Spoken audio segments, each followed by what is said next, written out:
The first time I saw her up close, the world quieted around us, like the air itself had decided to hold its breath. She was leaning against the counter in the little cafe where I spent too many afternoons pretending to write, the kind of place where sunlight caught dust in the air and made it golden. And there she was, mid-40s, graceful, the kind of presence that didn't just fill a room but lingered in its corners. Her hair fell in soft waves, streaked with silver that somehow made her look younger and wiser at the same time. She glanced up, catching my stare, and held it a fraction too long. I looked away first, embarrassed, but I couldn't stop the pull, a quiet magnetic tug that left my chest tight. She smiled then, just a twitch of her lips, and it felt like a personal invitation into a space I didn't yet understand. I had never imagined being this aware of someone's small movements. The way her fingers brushed the edge of her mug, how her elbow hovered just short of the counter, poised yet hesitant, the tilt of her head like she was listening for something I couldn't hear. Each gesture said something, not words, but a language I recognized, even if I couldn't name it. I ordered my usual, careful to appear casual, but my eyes kept drifting. She caught me more than once, and each time, there was that flicker in her gaze. Curiosity? Amusement? Maybe something softer, fleeting, that made my stomach knot. And then it happened. Her hand reached out, almost by accident, to tuck a strand of hair behind her ear, and it brushed mine. Just a second, barely a second, but my skin remembered it, a gentle electric sting that made my heartbeat thrum. Funny how quiet this place gets when you notice everything, I said, voice cracking slightly. She looked at me, tilting her head, lips parting as if to respond, but she didn't. She let silence stretch just long enough to make me question whether she had heard me at all, or if she had, what she felt. Her presence was overwhelming in a subtle way, warmth in the curve of her shoulder, the faint scent of her perfume, soft and slightly powdery, like sunlit pages in a library. I could feel her proximity in the heat of the afternoon, even as she leaned back slightly, a polite distance that made the space between us feel charged with possibility. I wanted to speak, to break the taut thread between us, but my words caught somewhere between my throat and the tip of my tongue. Instead, I watched her, noting the way her eyes softened when she smiled, the quick exhale she gave when the door rattled behind her. "And if I told you one secret could change everything?" she asked suddenly, her voice lower, closer, a whisper that grazed my consciousness. I felt it in my chest, the weight of her words, as if a door had opened just wide enough to let me peek inside her world. "Then, let's keep it forever," I replied, barely above a murmur. She blinked slowly, a small laugh escaping, half surprise, half acknowledgement. And then, the cafe door swung open with a clang. A man's voice called her name somewhere outside. She froze. Her eyes flicked to me, charged with unspoken questions, and in that moment, everything we had been circling, everything unsaid, teetered on the edge of revelation. I didn't know her story, not really, but I caught glimpses. The way she sometimes stared out the cafe window, shoulders tense, like she was carrying something that had nothing to do with anyone else.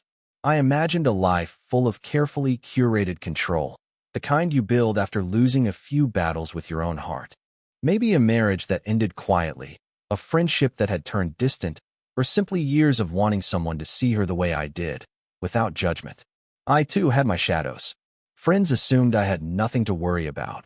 Youth and freedom, endless possibilities, but they didn't see the loneliness, the quiet hunger for someone who understood without explanation. And somehow she did. Even when her attention shifted to some trivial thing, a menu, a stirring spoon, I felt her presence like gravity. It wasn't just that she was older, it was everything that came with that age. Experience, restraint, the silent authority in her posture. And yet, she had cracks, fleeting glances that betrayed hesitation, a finger tracing the rim of her cup a fraction too long, as if she were measuring what it was safe to let me feel. I felt drawn to the edges of her carefully built walls, knowing the risk of falling, for both of us. Our attraction hovered in those small, charged moments. When she leaned across the table to reach for the sugar, her elbow brushed mine, and I felt a pulse shoot straight to my chest. I tried not to notice, but I did. When she laughed at something I said, her breath ghosted against my ear, a soft warmth that left me breathless without words. Each touch, each proximity, was a silent conversation neither of us dared speak aloud. "I didn't mean to startle you earlier," she said, eyes flicking to the floor, voice low. I sensed her self-consciousness, a fragile layer beneath her composed exterior. "It's fine," I muttered, my voice rougher than I intended, because it was never fine. Never fine when she looked at me like she might step closer, then stop herself. There was a risk in every shared glance. Whispers of judgment I didn't want to name, the taboo thrill of crossing a boundary neither of us should. But the pull, quiet, insistent, made it impossible to act as though nothing existed. A pause stretched between us, and I realized our hands were nearly touching again. Her fingers hovered an inch from mine, and for a moment, the world condensed into that space. The warmth radiating from her, the subtle scent of her perfume, the slight tremble in her wrist, it all whispered the same thing. She felt it too. She withdrew, just barely, yet her eyes lingered. I did not move my hand away either. The electricity between us was quiet but undeniable, a fragile bridge built on hesitation and mutual longing. And in that silence, that almost touch, something shifted. We both knew, without a word, that the story between us was just beginning, and neither of us would be able to ignore it for long. The cafe door opened again, jangling like a warning bell. I stiffened, and she did too, her hand brushing mine for the briefest moment before she drew it back.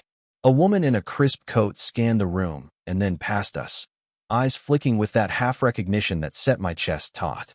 I could feel her pulse against the table, quick, shallow. I wanted to reach out, to steady it with my hand, but I stayed frozen. Neither of us spoke. Her gaze found mine, lingering, heavy.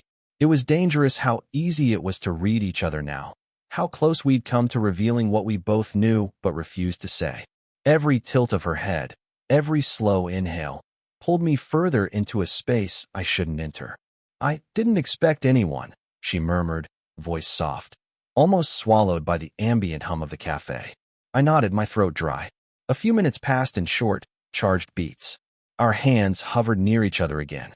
I could see her lips part slightly as if to speak, then close, silent. My own words caught somewhere in my chest, heavy with hesitation and guilt. We leaned forward simultaneously, drawn into the orbit we'd been circling, and for a heartbeat, her forehead nearly touched mine. I caught the faint scent of her hair, the warmth of her breath brushing my cheek. I could feel the pull of something inevitable, a kiss, a confession, a slip across a line neither of us had intended to cross yet. And then, the vibration of her phone on the table jolted us apart. She started, covering it with her hand as though to hide the moment we'd almost shared. I swallowed hard, forcing myself to breathe, my own pulse hammering. The interruption felt cruel, but somehow necessary. We hadn't crossed the line, and yet the tension between us was unbearable. Every glance, every near touch, left the air between us electric, a wire straining under weight. She tilted her chair slightly, just enough to create a margin of safety, but I noticed how her eyes stayed locked on mine. She wasn't pulling away entirely, not yet. Neither was I. There was an unspoken agreement in that silent standoff. We were both terrified, both thrilled, both aware that the next step could change everything. You're difficult to read," I whispered, and the words felt inadequate, even trivial, compared to what was happening between us. "I could say the same," she breathed back, voice low, teasing, but with a tremor I couldn't ignore. We were closer than we'd ever been, yet the fear of what others might think, the weight of unspoken rules and social judgment, held us just shy of surrender. My hand twitched, half reaching for hers, while she leaned imperceptibly closer, drawn by the same magnetic force neither of us could name. The world shrank to a single point between us, a shared space heavy with desire, hesitation, and the quiet acknowledgement that this, whatever this was, had no easy resolution. And in that suspended moment, we were pulled closer than ever, closer than we had any right to be, suspended on the edge of something forbidden yet unavoidable. I couldn't breathe. Every thought I had seemed to collide in my chest, each one screaming her name in a dozen silent ways. She was near, leaning slightly toward me over the small table, fingers brushing a stray lock of hair behind her ear, a casual gesture, but electric, impossibly intimate. My hand itched to touch her, to anchor the moment, but fear kept me still. "You're here too often," I whispered, almost accusing, though I wasn't sure if it was meant as a complaint or a confession. My voice was low, rough around the edges, closer to her than ever. She caught it, tilting her head, lips parting slightly, eyes wide and yet knowing. Her gaze pierced me. "Am I?" she asked softly, voice trembling at the edges, though she tried to mask it with calm. There was a flicker in her eyes, desire, hesitation, maybe even fear. I wanted to read it like a book, but it refused to open fully. The cafe had emptied slightly, the air warmer now, saturated with lingering sunlight that painted her skin golden. I could smell the faint scent of her perfume again, powdery and subtle, but intoxicating in its proximity. Her shoulder brushed mine, and I could feel the weight of her leaning in, slight but undeniable, as if testing how far I would allow her to cross. I don't know what this is," she said, her voice catching, trembling with a vulnerability she didn't usually allow herself. She didn't look away, but I can't ignore it either. My throat tightened. I wanted to tell her everything, that I'd been thinking of her constantly, that every glance and brush of skin had left me unsettled and alive all at once. But words felt fragile, insufficient. Instead, I leaned just a fraction closer, close enough that her breath brushed against my cheek. The heat radiating from her made me dizzy. "Then maybe," I whispered, voice rough and low. "We stop pretending it's nothing."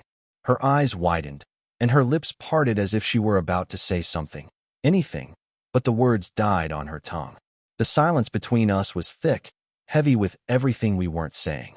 My hand twitched, almost reaching for hers, but I froze, unsure if she wanted it, if I wanted it enough to risk everything.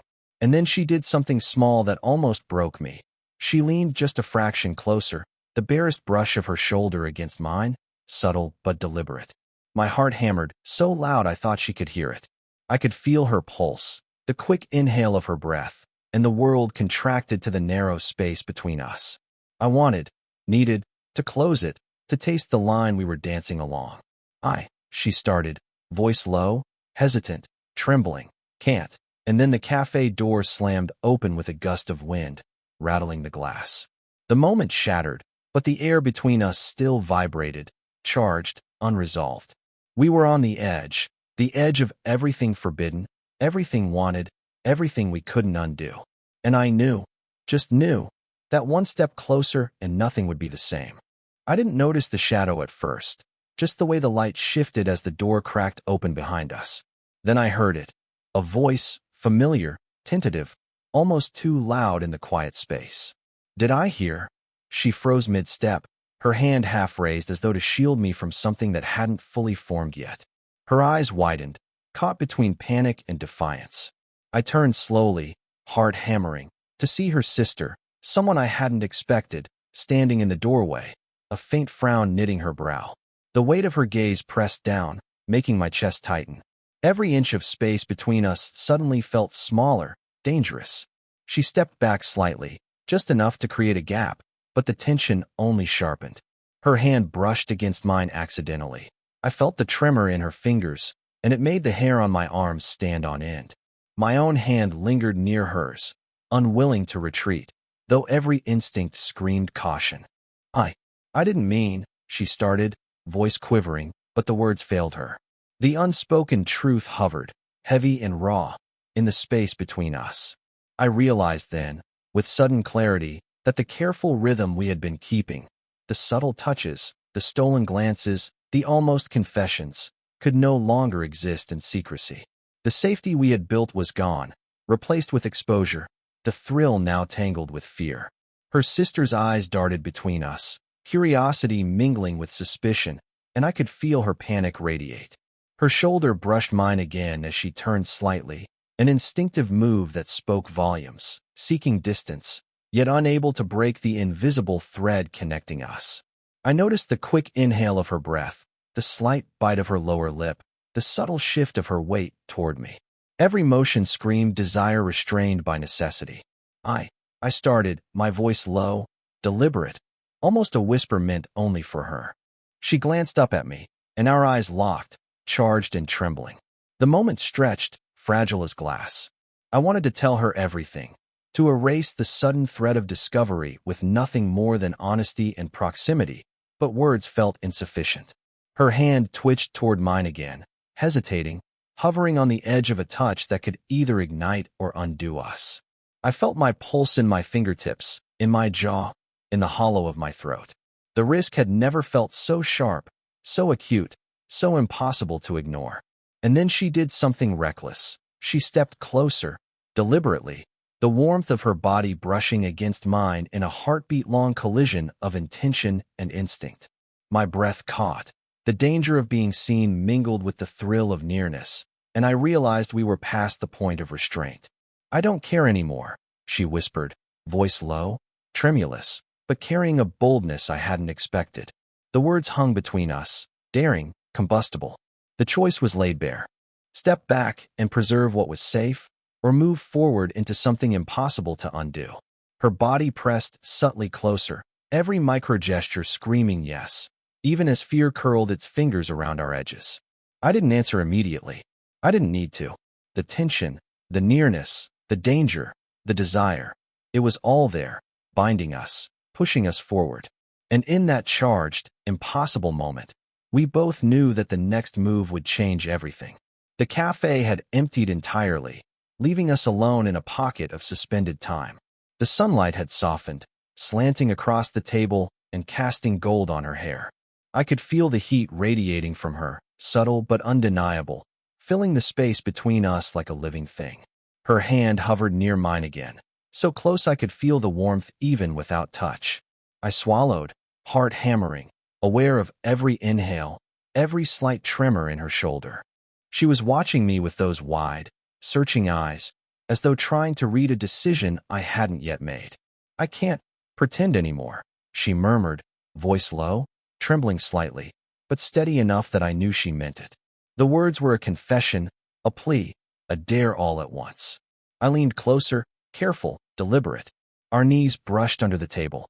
Her breath came in shallow, even little bursts, and I felt the pull of her proximity, magnetic, dangerous, intoxicating. My own voice dropped to a whisper. "Then we stopped pretending," I said, the words rough, raw, carrying the weight of everything we'd held back until now.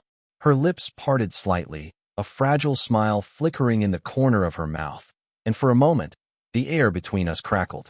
I wanted to close the final inches, to bridge the gap, but I paused, because in that hesitation was the humanity of our choice. To act rashly could ruin what we'd built, and yet to step back would feel like giving up the only thing that had ever made sense. She leaned in, imperceptibly at first, then a little more, until the warmth of her shoulder pressed against mine. Her hand finally brushed mine, a gentle, tentative connection that made my chest seize.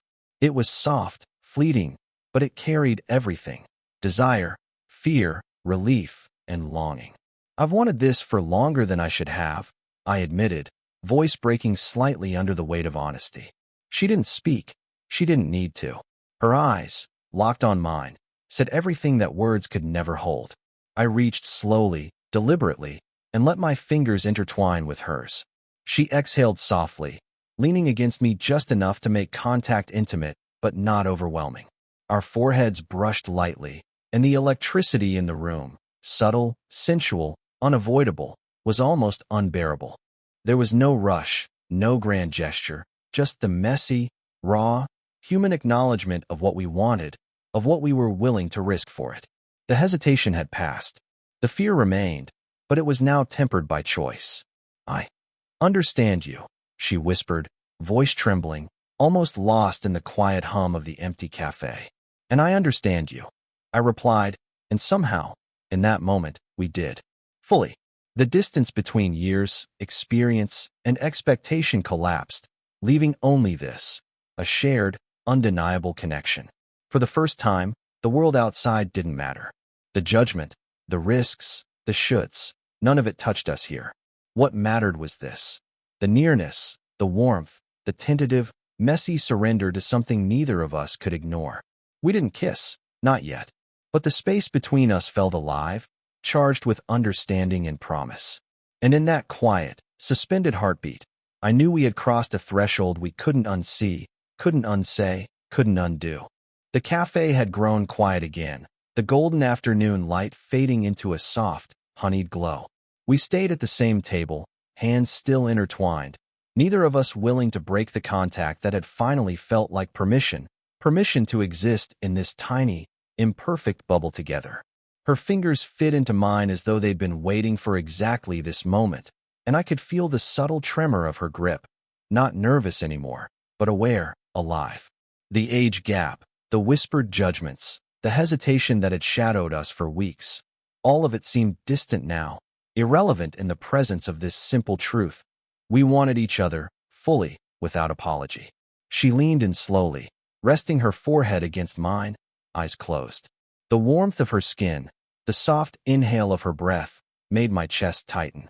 I mirrored her, closing the distance carefully, deliberately, until it felt like we were two halves of the same heartbeat. "I never thought I'd," she murmured, voice low and tender, "let myself feel this again." "You don't have to think about it," I whispered back, thumb brushing across her knuckles. "We just feel." A gentle silence wrapped around us, punctuated only by the soft scrape of chairs and distant footsteps in the emptying cafe. Her hair brushed my cheek, and I could feel the subtle weight of her leaning slightly closer, as if gravity itself wanted us to remain this way. No rush, no demands, just presence, messy and human and perfect in its imperfection. Finally, she tilted her head slightly and pressed a soft kiss to my temple, a gesture intimate but safe, a promise without words. My heart stuttered, and I felt a thrill of warmth bloom in my chest. I responded by tightening my hold on her hand, leaning in just a fraction, sharing the closeness we had both craved, both feared. We stayed like that for minutes that felt like hours, simply existing in proximity, sharing small gestures, a brush of fingers, a quiet laugh at nothing in particular, a slow, gentle exhale that spoke more than words ever could. The world outside might have opinions, might question, might misunderstand, but in that tiny golden cafe corner, none of it mattered. "You're incredible," I whispered finally, almost embarrassed by the weight of the confession. She smiled softly, eyes warm, lips curving in quiet triumph and relief. "So are you," she said. "So are you."